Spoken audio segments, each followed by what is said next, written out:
এই ফুটবল পাগলা ভিডিওতে আপনাকে স্বাগতম। কোনামি অনেকদিন ধরে একটা গুঞ্জন চলতেছিল যে লিওনেল মেসির বিগ টাইম এপিক কার্ড আসবে, যেটা সর্বোচ্চ রেট হবে। তো অবশেষে কোনামি সেই বড় চমকটা আমাদেরকে দিয়ে দিল। নিউ ইয়ার 2026 সালে এই বক্সটা আসতে চলছে।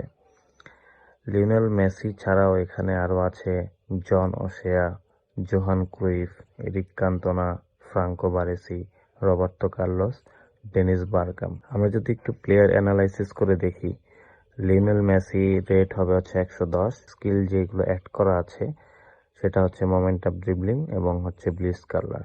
তাছাড়াও আমরা যদি ডিফেন্সিভ মিডফিল্ডার জন ওশোয়ার দেখি, তার হচ্ছে ডেস্ট্রয়ার কার্ড এবং স্পেশাল স্কিল যেটা অ্যাড করা সেটা হচ্ছে লং রিচ ট্যাকেল।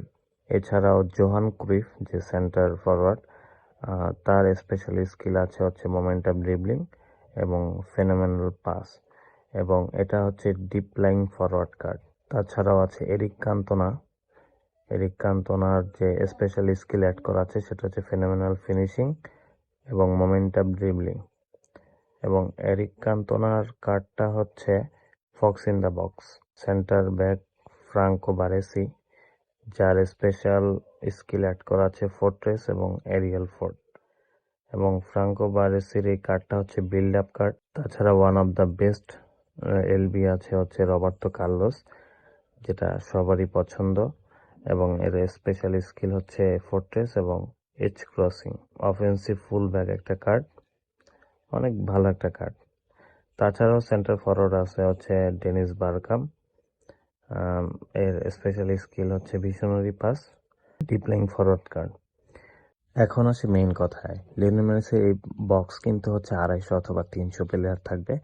তো কোনামি কিন্তু আমাদের কয়েন খাওয়ার জন্য আর কি বসে আছে। আমি জানি না লাক কার ভালো, লাক কার খারাপ। তো আমি দোয়া করি আমার যে ভিউয়ার্স আছে তারা যেন লিওনেল মেসি পায় অথবা রবার্তো কার্লোস, জোহান ক্রুইফ এদের মতো প্লেয়ার পায়। তো কে কত কয়েনে রেডি আছে এই বক্সের জন্য সেটা কিন্তু কমেন্ট করে অবশ্যই জানাবেন।